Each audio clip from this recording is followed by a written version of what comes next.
గత 40 సంవత్సరాల నుంచి ఇక్కడ ఉన్నాను. 10 సంవత్సరాలు ఇదే లంకకు వచ్చి తులసిరామ్ నగర్ 10 సంవత్సరాలు నేను రెంటుకున్నాను. మళ్ళీ రూపాయి కూడబెట్టుకొని నేను ఇల్లు కొనుక్కున్నాను. ఒక 60 గజాలు ఇల్లు కొనుక్కున్నాను. అన్నీ మీరే రిజిస్ట్రేషన్ చేసారు. పట్టా ల్యాండ్లో మేము కొనుక్కున్నాము. మాకు అమ్మినాక ఇప్పుడు ఏమంటారు అంటే మేము వచ్చి కూడా ఇప్పుడు 25 సంవత్సరాలు అవుతుంది మేము ఓన్ హౌస్కి. అరే సొంతం నుంచి వచ్చినా కదా అని మంచి హాయి ఉన్నాను. అప్పుడు నాకు డబల్ బెడ్రూమ్ ఎవరికి ఇస్తారు? మన కేసీఆర్ సారు ఇల్లు లేని వాళ్ళకి రెంటుకున్న వాళ్ళకి బాధపడకుండా ఇల్లు ఇచ్చేసిండు. ఇప్పుడు మీరేమంటున్నారు? ఇల్లు తీసిస్తా అంటున్నారు. మా ఇల్లు తీసిస్తా అంటున్నారు. కేసీఆర్ సార్ వాళ్ళు అట్లా ఇల్లు తీసిస్తారు కట్టలేదా? డబల్ బెడ్రూమ్లు ఇల్లు లేని వాళ్ళకి ఇల్లు ఇస్తారు ఒప్పుకున్నారు. మీరేమో మా ఇల్లు కూర్చి మీరు ఇస్తారు. అదేమన్నా మీకు న్యాయమా? చెప్పండి, మీకు న్యాయమా?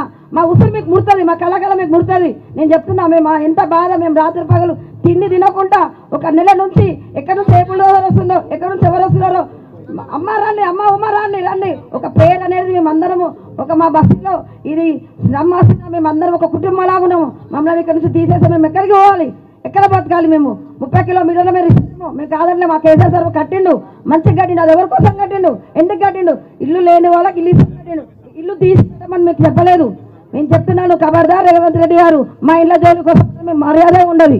ఉమక్క మీరు ఇల్లు ఉమక్క ఇప్పుడు మీరు ఇంటికి మీకు మార్కింగ్ ఇచ్చిరా? మీకు ఇప్పుడు ఇంతకుముందు ఇచ్చారు. ఎప్పుడు ఇచ్చారు? సర్వే చేసారు మార్కింగ్.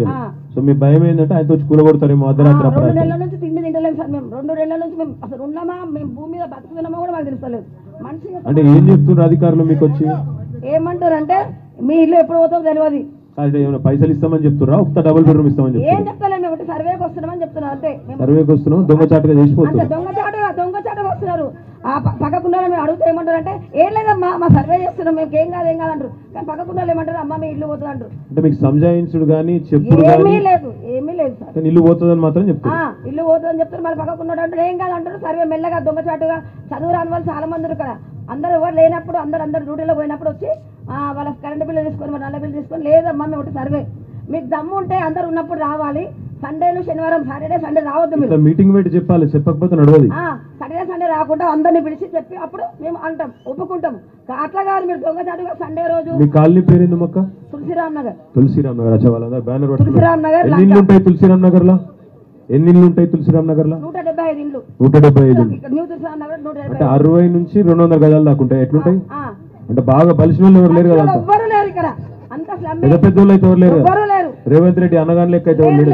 లేకనే రేవంత్ రెడ్డి అన్నగాని హైటెక్ సిటీలో కట్టుకుంటాడు, పంజాబ్లో కట్టుకుంటాడు. లేకనే మేము ఇక్కడ కట్టుకున్నాం ఇల్లు. అన్నగానికి ఏమో మంచిగా కాపాడుతుండే, మీకేమో గుల్ల కొడుతుంటాడు. ఆయన నోటీస్ ఇస్తున్నాడు, ఉన్నామమ్మా మంచిగా ఉండండి అని ఇస్తున్నాడు.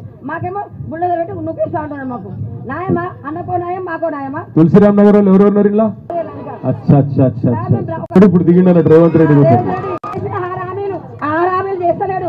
ఆ బస్సులో ఓడుతాడు, బస్సు ఫ్రీ అని అన్ని పెడితే ఆ శాతం వేరు. కానీ మా ఇల్లు కావాలంటే ఒక పని మీ వాళ్ళు వేరే వాళ్ళతో నువ్వు సుమత మాగా నువ్వు మాట్లాడిన వాళ్ళు గురించి రా, వేరే అక్కలతో మాట్లాడి లేడీస్ తో మాట్లాడి